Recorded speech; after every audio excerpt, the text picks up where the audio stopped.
ദൈവനാമത്തിന് മഹത്വമുണ്ടാകട്ടെ. ശോഭയുള്ള സ്നേഹത്തിന്റെ നഗരം. വെളിപ്പാട് പുസ്തകം 21:16 പുതിയ യെരുശലേം എന്ന നഗരം സമചതുരമായി കിടക്കുന്നു എന്ന് യോഹന്നാൻ കാണുന്നു. ഇവിടെ നീളം, വീതി, ഉയരം എന്നത് സമം എന്ന് എഴുതിയിട്ടുണ്ട്.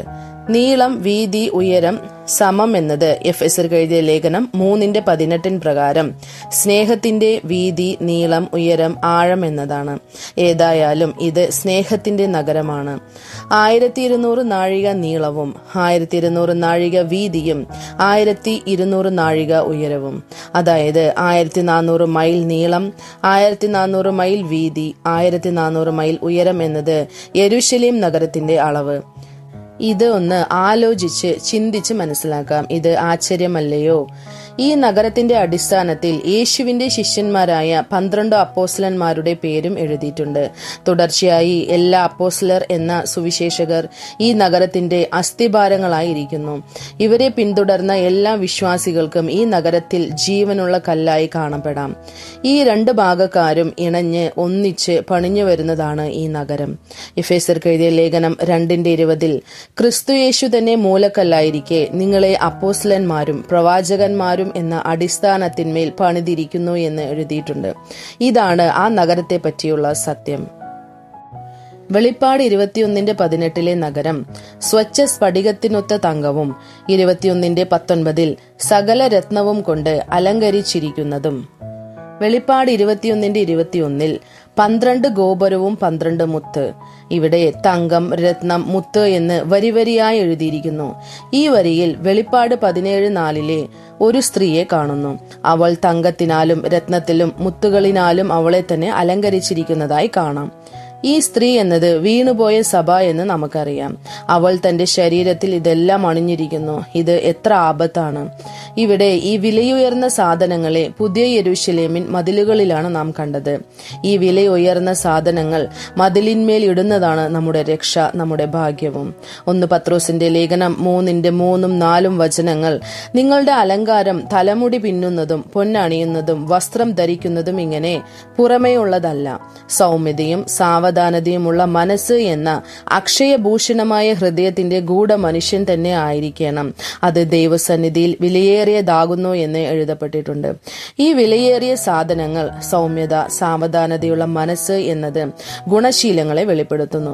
സാമർഥ്യമുള്ള ഭാര്യയെ മുത്തുകൾക്ക് ഇണഞ്ഞതായി സദൃശവാക്യം 31:10 പറയുന്നു.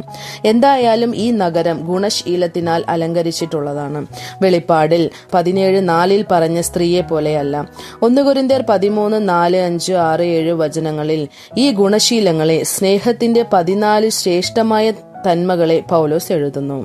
സ്നേഹത്തിന്റെ സവിശേഷതകളാൽ നമ്മളെ അലങ്കരിക്കാം. അത് തങ്കം, രത്നം, മുത്ത് എന്നതായി നാം അറിഞ്ഞുവല്ലോ. വെളിപ്പാട് 21:22 മന്ദിരം അത് കണ്ടില്ല, സർവശക്തിയുള്ള ദൈവമായ കർത്താവും കുഞ്ഞാടും അതിന്റെ മന്ദിരമാകുന്നു എന്ന് യോഹന്നാൻ കാണുന്നു. മന്ദിരം എന്നത് ഇസ്രയേലിനും യഹൂദന്മാർക്കും ഉള്ളത്. സമാഗമന കൂടാരം, ശലോമോന്റെ മന്ദിരം, സെരുബാബേലിന്റെ മന്ദിരം, ഹേരോദിന്റെ മന്ദിരം എന്ന് നമുക്ക് കാണാം. ഈ മന്ദിരങ്ങൾ അവരുടെ ജീവതുടിപ്പാണ് എന്ന് സംസാരിച്ചു വരുന്നു. യേശുക്രിസ്തു ഈ മന്ദിരങ്ങൾക്ക് വിരോധമായാണ് സംസാരിക്കുന്നത്. യോഹന്നാൻ 2:19 ഈ മന്ദിരം പൊളിപ്പീൻ, ഞാൻ 3 ദിവസത്തിനകം അതിനെ പണിയും എന്ന് പറഞ്ഞു. ഇത് തന്റെ ശരീരമായ മന്ദിരം ഉയർത്തെഴുന്നേൽക്കുന്നതിനെ കുറിക്കുന്നു. ഇത് യഹൂദന്മാരെ ദേഷ്യപ്പെടുത്തുന്ന ായാണ് കാണുന്നത്. മത്തായി എഴുതിയ സുവിശേഷം 24:2 ഈ മന്ദിരം ഇടിഞ്ഞു പോകാതെ കല്ലിന്മേൽ കല്ല് ഇവിടെ ശേഷിക്കയില്ല എന്ന് യേശു പറയുന്നു.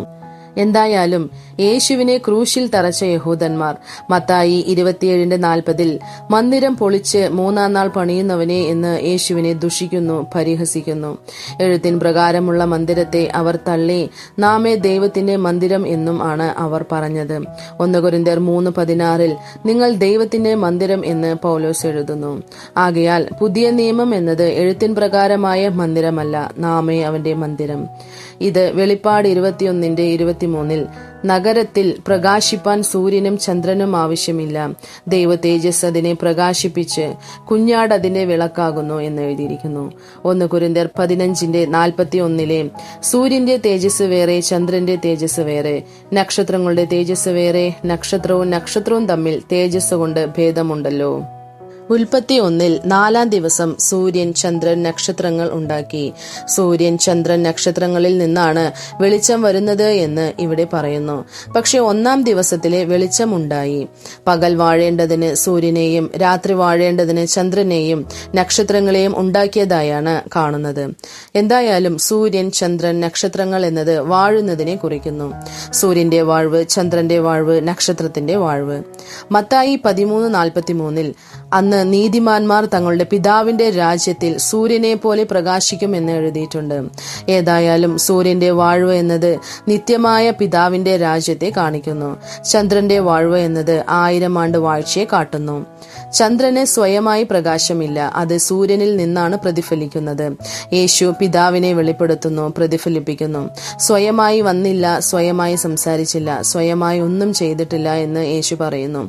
പിതാവിനെ പൂർണ്ണമായും പ്രതിഫലിക്കുന്ന ചന്ദ്രൻ എന്നത് യേശുവിന്റെ 1000 ആണ്ട് വാഴ്ചയാണ്. നക്ഷത്രങ്ങളുടെ വാഴ്വ് അല്ലെങ്കിൽ നക്ഷത്രങ്ങളുടെ ഭരണം. ദാനിയേൽ 12:3 പലരെയും നീതിയിലേക്ക് തിരിക്കുവാൻ നക്ഷത്രങ്ങൾ. വെളിപ്പാട് 1:20 യേശുവും തന്റെ വലങ്കൈയിൽ 7 നക്ഷത്രങ്ങളെ പിടിച്ചു നിൽക്കുന്നു. അത് 7 സഭയുടെ ദൂതന്മാർ അല്ലെങ്കിൽ അപ്പോസ്തലന്മാർ.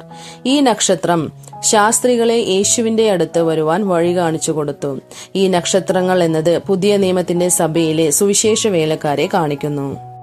കൊലോസ്യർ 1:13 പ്രകാരം സ്നേഹസ്വരൂപനായ പുത്രന്റെ രാജ്യത്തിലാക്കാൻ അവരെ പ്രാപ്തന്മാരാക്കി വയ്ക്കുന്നു. സ്നേഹസ്വരൂപനായ പുത്രന്റെ രാജ്യം എന്നത് ക്രിസ്തുവിന്റെ ശരീരമായ സഭയെ കാണിക്കുന്നു. നക്ഷത്രങ്ങളായ അപ്പോസ്തലന്മാർ അതിനെ നടത്തുന്നു, ഭരണം ചെയ്യുന്നു. സൂര്യൻ എന്നത് നിത്യപിതാവിന്റെ ഭരണം.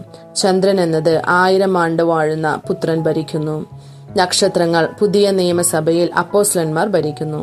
നിങ്ങൾ കേട്ടുകൊണ്ടിരിക്കുന്നത് സൂര്യൻ, ചന്ദ്രൻ, നക്ഷത്രങ്ങൾ അതിനാവശ്യമില്ല, കുഞ്ഞാട് തന്നെ അതിന്റെ വിളക്കാകുന്നു എന്ന വചനത്തിന്റെ വിശദീകരണമാണ്.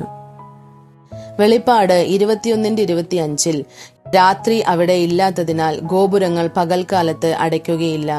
ഇത് രാത്രിയില്ലാത്ത ഒരു നഗരം. 1 തെസ്സലോനിക്കർ 5:5 നിങ്ങൾ എല്ലാവരും വെളിച്ചത്തിന്റെ മക്കളും പകലിന്റെ മക്കളുമാകുന്നു. നാം രാത്രിക്കും ഇരുളിനും ഉള്ളവരല്ല എന്ന് കാണുന്നു.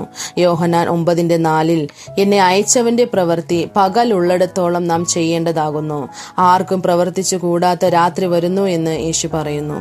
പകൽക്കാലം എന്നത് യേശു ചെയ്ത 3.5 വർഷ ശുശ്രൂഷയുടെ പൂർണ്ണതയെ കാട്ടുന്നു.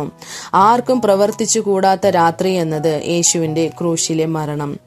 ആ രാത്രിയിലാണ് യേശു ഒരുവനായി ജയാളിയായത്. യേശുവിനോട് ചേർന്ന മറ്റെല്ലാവരും തോൽവിയെ നേരിട്ടു. കൊലോസ്യർ 2:15 യേശു ക്രൂശിൽ ജയോത്സവം കൊണ്ടാടി. 6 മണി നേരം മുതൽ 9 മണി നേരം വരയ്ക്കും സംഭവിച്ച അന്ധകാരം, ആർക്കും പ്രവർത്തിച്ചു കൂടാത്ത രാത്രി.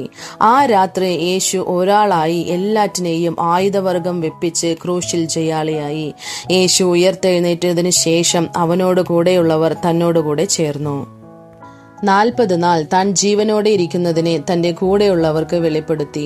പൗലോസ് ഇതിനെ 1 കൊരിന്ത്യർ 15:6 500-ലധികം സഹോദരന്മാർക്ക് ഒരുമിച്ച് പ്രത്യക്ഷനായി എന്നെഴുതുന്നു. രാക്കാലത്തിൽ പോയ അവരുടെ ആളുകളെ യേശു വെളിച്ചം എന്ന പകൽക്കാലത്തിനുള്ളിൽ കൊണ്ടുവന്നു. തുടർച്ചയായി അവർ പെന്തക്കോസ്ത് നാളിൽ പ്രാപിച്ച അഭിഷേകത്താൽ അവർക്ക് രാത്രി എന്നോ ഇരുളെന്നോ ഇല്ല. അവർ പകൽ, വെളിച്ചം എന്ന സ്ഥാനത്ത് അവരെ കൊണ്ടുവന്നു. നാം പകലിന്റെ മക്കൾ, വെളിച്ചത്തിന്റെ മക്കൾ, രാത്രിക്കും ഇരുളിനും ഉള്ളവരല്ല എന്നതാണ് ആദ്യകാല സഭയിലെ അനുഭവങ്ങൾ.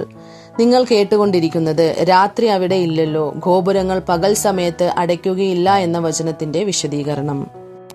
വെളിപ്പാട് പുസ്തകം 21:13 ഈ നഗരത്തിന് കിഴക്ക് 3 ഗോപുരം, വടക്ക് 3 ഗോപുരം, തെക്ക് 3 ഗോപുരം, പടിഞ്ഞാറ് 3 ഗോപുരം, മൊത്തം 12 ഗോപുരം ഉണ്ട് എന്ന് എഴുതിയിരിക്കുന്നു. ഇസ്രയേൽ മക്കളുടെ 12 ഗോത്രങ്ങളുടെയും പേരുകൾ ഈ 12 ഗോപുരങ്ങളിലും എഴുതിയിരിക്കുന്നു. 12 ഗോപുരങ്ങളിലും 12 ദൂതന്മാരും നിന്നുകൊണ്ടിരുന്നു. ഈ 12 ഗോത്രക്കാരും ദൂതന്മാരോട് ചേർന്നവർ. ഇവർ പഴയ നിയമ വിശുദ്ധന്മാർ. ഇവർ പുതിയ ആകാശം എന്ന ഇടത്തിൽ നിത്യമായി ജീവിക്കേണ്ടവർ. ഈ 12 അപ്പോസ്തലന്മാരും അവരോട് ചേർന്ന വിശ്വാസികളും ദൈവത്തോട് ഇണങ്ങിയിരിക്കുന്നവർ. ഇവർ പുതിയ യെരൂശലേമിൽ ദൈവത്തോട് നിത്യമായി വാഴുന്നു. വെളിപ്പാട് പുസ്തകം 21:3 ഇതാ മനുഷ്യരോടുകൂടെ ദൈവത്തിന്റെ കൂടാരം, അവൻ അവരോടുകൂടെ വസിക്കും എന്ന് എഴുതിയിരിക്കുന്നു. പുതിയ യെരൂശലേം എന്നത് ദൈവവും മനുഷ്യരും വസിക്കുന്ന നിത്യമായ വാസസ്ഥലം.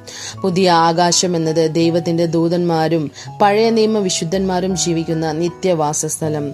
പുതിയ യെരൂശലേമിൽ ജീവിക്കുന്നവർ ദൈവത്തോട് സമമായിരിക്കും. പുതിയ ആകാശത്തിൽ ജീവിക്കുന്നവർ ദൈവത്തിന്റെ ദൂതന്മാരോട് സമമായിരിക്കും. കർത്താവ് സിയോനിൽ നിന്ന് നിങ്ങളെ അനുഗ്രഹിക്കുമാറാകട്ടെ. നീ ജീവനുള്ള നാളെല്ലാം യെരൂശലേമിന്റെ വാഴ്വിനെ കാണും. കർത്താവ് നിങ്ങളെ അനുഗ്രഹിക്കട്ടെ. ആമേൻ.